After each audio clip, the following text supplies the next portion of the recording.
Hello everyone. तो आज की हमारी क्लास है बायोलॉजी की और इसमें अपना कॉन्सेप्ट है पादप जगत। और पादप जगत मतलब कि पादप के बारे में यानी पेड़ पौधों के बारे में पूरी जानकारी। ये कितने प्रकार के होते हैं, इसमें भी देखिए दोस्तों कई प्रकार के पेड़ पौधे होते हैं। जैसे जीवों में हम आते हैं, पेड़ पौधे आते हैं और जानवर भी आते हैं। लेकिन जो जानवर और अपन लोगों में, जो मानव में और जानवरों में कुछ अंतर देखने को मिलता है तो वो भी जीव, लेकिन कुछ ना कुछ अंतर देखने को मिलता है। ऐसे ही पेड़ पौधों में भी कुछ ना कुछ अंतर देखने को मिलता है। पेड़ पौधे भी दो तीन प्रकार के होते हैं।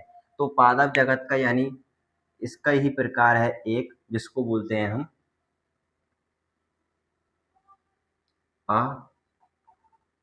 अपुष्पोदिबद्ध। अपुष्पोदिबद्ध। और इसका जो दूसरा प्रकार है जिसको बोलते हैं पुष्पोदिबद्ध। पुष्पोदिबद्ध। अब इसके जो प्रकार हैं अपुष्पोदिबद्ध, इसके जो प्रकार हैं कितने हैं? तीन हैं। तो पहला क्या है जिसको बोलते हैं हम थैलोफाइटा। और दूसरा प्रकार है इसको बोलते हैं हम ब्रायोफाइटा। और तीसरा प्रकार है इसी का जिसको बोलते हैं हम टेरिडोफाइटा। ठीक है। तो अपुष्पोदिबद्ध के कितने प्रकार हैं? तीन प्रकार हैं। और थैलोफाइटा है, इसमें तीन प्रकार के जीव आते हैं। पहला है शैवाल, दूसरा है कवक और तीसरा है जीवाणु। तो हम बात करते हैं सबसे पहले अपुष्पोदिबद्ध का पहला प्रकार जिसको बोलते हैं थैलोफाइटा, जिसके नाम से पता चला है थैलोफाइटा यानी ये थैले के समान। और इसमें ये ऐसा पादप है यानी ऐसा पेड़ पौधा है जिसमें जड़, तना, पत्तियां कुछ भी नहीं पाया जाता है। तो जो इसका थैलोफाइटा का पहला प्रकार है शैवाल। ये शैवाल क्या है भाई? देखो, शैवाल को ऐसे समझेंगे कि जब भी हम किसी ऐसे स्थान पर जाएंगे जहाँ पानी का स्तर काफ़ी ज़्यादा है, जैसे झील हुआ, तालाब हुआ, नदी हुआ, नाले हुए, तो वहाँ पर जो है शैवाल मौजूद रहेगा। और ये जो है हरे रंग का होता है। हरे रंग के होने के साथ साथ यदि इस पर हम पैर पड़ जाए यदि हमारा, तो फिसलन ज़्यादा रहती है। तो ज़्यादातर ये होता है नली तालाबों में होता है, झीलों के पास रहता है, किनारों पर ज़्यादातर पाया जाता है शैवाल। शैवाल इसका नाम है, इसको हम बोल रहे हैं किताबी भाषा में, लेकिन अगर अपनी भाषा में बोलें तो इसको हम काई बोलते हैं। जो हरे रंग की होती है, हरे रंग की यानी क्लोरोफिल पाया जाता है। मतलब ऐसा समझिए, जो भी पेड़ पौधा है यदि उसमें हरापन है तो उसमें 100% क्लोरोफिल पाया जाता है। और जब क्लोरोफिल रहता है तो वह अपना भोजन स्वयं बना लेता है। लेकिन जो कवक है, इसमें भाई हरापन नहीं रह जाता है, ये फफूंदित होती, फफूंद टाइप की, है ना, जो सड़े गले पदार्थों में लगती है। जैसे रोटी खराब हो गई या सब्जी खराब हो गई तो उसमें फफूंद लग जाती है, काफ़ी दिनों तक सड़ता रहा, सड़ा गला खाना वगैरह, है ना, तो उस बीच वहाँ पर लगता है कवक। कहा जाता है कि कुत्ते का जब पेशाब कर देता है उस जगह मशरूम उग जाता है। तो मशरूम उग जाने के बाद वहाँ पर जो है कवक लग जाता है मशरूम में। तो कवक को क्या बोलेंगे कि सड़े गले पदार्थों में लग जाता है कवक। ठीक है, जो भी उसमें बैक्टीरिया जो फफूंद टाइप की लग जाए, छोटे छोटे आप देखते होंगे रेशे टाइप के, तो वो उसको बोलते हैं फफूंद, जिसको बोलते हैं हम कवक। और शैवाल को, जिसमें हरापन जाएगा, ये अपना स्वयं भोजन बना लेता है। लेकिन कवक जो है अपना स्वयं भोजन नहीं बनाता है, ये निर्भर है। निर्भर ऐसे है कि जैसे अब सड़ा गला पदार्थ जब खराब होगा तब जाके ये कवक लगेगा। लेकिन जो शैवाल है ये तो ऑटोमेटिक अपना भोजन बना लेता है।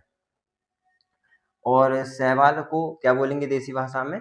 काई बोलेंगे। जो यहाँ पर ज़्यादातर पाई जाती है तालाबों, नालों, नदी वगैरह के आसपास किनारों पर सबसे ज़्यादा होती है। तीसरा इसका जो प्रकार है थैलोफाइटा का जीवाणु। जीवाणु को सीधी भाषा में समझे, एक प्रकार का बैक्टीरिया है। अब जीवाणु में ऐसा बैक्टीरिया नहीं है कि केवल खराबी के लिए, अच्छी चीज़ों के लिए भी बैक्टीरिया अपने लिए जरूरी रहता है। जैसे कि जो जीवाणु है, यदि ये जीवाणु ना रहेगा तो जो दूध से है दही कैसे बन पाएगा? दही ऐसे ही बन पाता है जीवाणु की मदद से, यानी एक बैक्टीरिया रहता है। तो दूध से दही का जब बनना होता है, मिल्क से जब दही बनता है तो वहाँ पर एक बैक्टीरिया होता है जिसको बोलते हैं लैक्टोबैसिलस।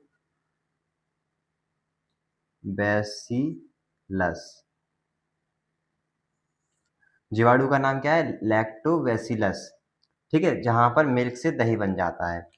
तो जीवाणु का जरूरी होना भी है, और जीवाणु एक प्रकार से नुकसानदायक भी है, क्योंकि जीवाणु की वजह से हमारी तबीयत खराब होती है, जिससे कई सारी बीमारियां हो जाती हैं, जैसे टीबी वगैरह हुई, बुखार मुखार आ जाना। तो ये सारी बीमारियां भी जीवाणु की वजह से होती हैं।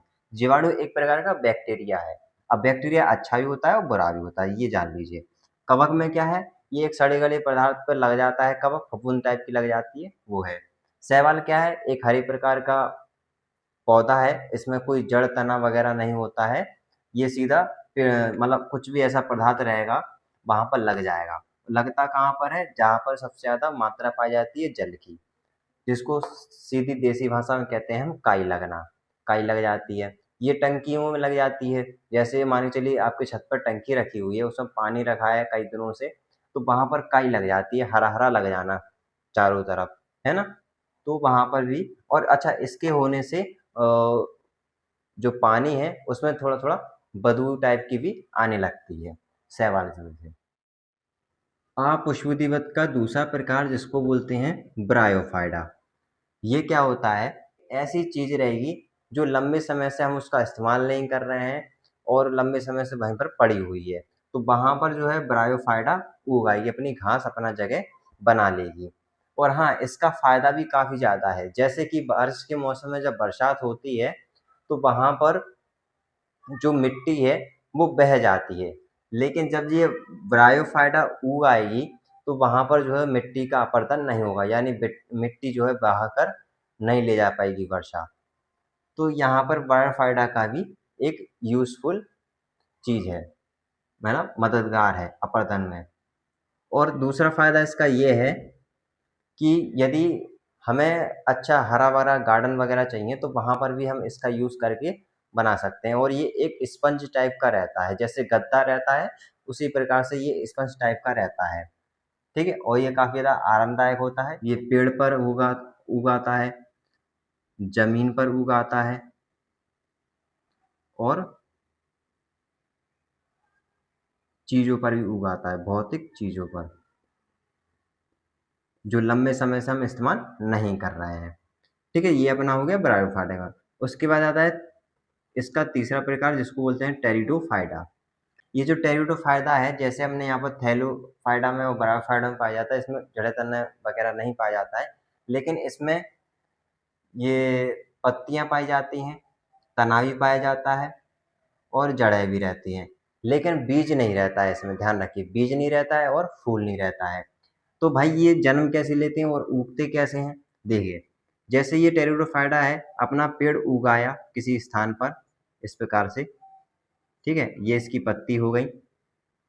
पत्ती होने के बाद जो पत्ती के नीचे है, यहाँ पर भुरभुरे टाइप के धब्बे रहते हैं, वाइट वाइट से, जिसको बोलते हैं स्पोर्स। स्पोर्स बोलते हैं। ठीक है, अब ये जो पत्तियां हैं कुछ टाइम बाद गिर जाती हैं नीचे जमीन पर। ठीक है, जमीन पर गिरने के बाद ये पत्तियां किसी नम जमीन पर जब गिरती हैं ना, तो वहीं पर एक छोटा सा पौधा जो है वहां पर निर्माण हो जाता है कुछ समय के बाद। इसकी इस पौधे की जब पत्ती नीचे गिर जाती है, तो यहाँ पर भी छोटा सा प्लांट उगा आता है, यानी छोटा सा प्लांट। अब इसी प्लांट को बोलते हैं हम प्रोथेलस। इसको प्रोथेलस कहते हैं। ठीक है, तो यहाँ पर ना कि इसको बीज की जरूरत पड़ी और ना ही इसमें फूल रहा, तब भी जाकर ये इस प्रकार से फैलता जाता है और बढ़ता जाता है। और ये जो है ज़्यादातर ऐसी ज़मीन पर उगता है जहाँ पर यूजली यूज़ नहीं करते हैं हम ज़्यादातर। भाई जो हम ज़मीन यूज़ करते हैं तो वहाँ पर कोई पेड़ पौधा नहीं उगता है, लेकिन जो ज़मीन यूज़ नहीं करते हैं वहाँ पर कई सारे ऐसे पेड़ पौधे उगाते हैं। जैसे उदाहरण है टेरिडोफाइटा के, और यहाँ पर ब्रायोफाइटा के, और जिसके बारे में आपको पहले डिटेल में बता ही दिया है। पेड़ पौधों के बारे में बताया, जो प्रकार है पादप जगत का अपुष्पोद्भिद, इसमें थैलोफाइटा, ब्रायोफाइटा और टेरिडोफाइटा, ये तीनों प्रकार हैं, कहीं ना कहीं जमीन के लिए उसके लिए महत्वपूर्ण भूमिका निभाते हैं, जैसे कि मिट्टी का अपरदन ना हो। यहाँ पर देखिए थैलोफाइडा है जिसमें देखिए काई वगैरह लग रही है, तो वहाँ पर जो पानी है ना, वो मट्टी को बहाकर नहीं ले जाता है, केवल घास उग आती है वहाँ पर, तो जो अपना शैवाल है, शैवाल से लग करके पानी बहता रहता है और ठहरा रहता है। उसके बाद यहाँ पर देखो बायोफाइडा, ये भी एक प्रकार से मिट्टी अपरदन का बचाता है, यानी अपरदन को बचाता है यहाँ पर, ठीक है। टेरिडोफाइटा ये भी एक प्रकार से बचा है, क्योंकि भाई ये प्लांट लग रहा है यहाँ पर, प्लांट लगने के बाद यहाँ पर जब भी बारिश होगी तो इसी के ऊपर गिरेगा सीधी, वहाँ पर मिट्टी पर नहीं आएगी बारिश और यहाँ पर मिट्टी का अपरदन नहीं होगा। तो यहाँ पर हमने जाना पादप जगत में पहला प्रकार। अब हम नेक्स्ट वीडियो में डिस्कस करेंगे इसके बारे में, पुष्पोदिवत के बारे में और इसके प्रकारों के बारे में। वीडियो अच्छी लगे तो लाइक कर देना और चैनल पर तो सब्सक्राइब कर देना। मिलते हैं ऐसी अगली वीडियो।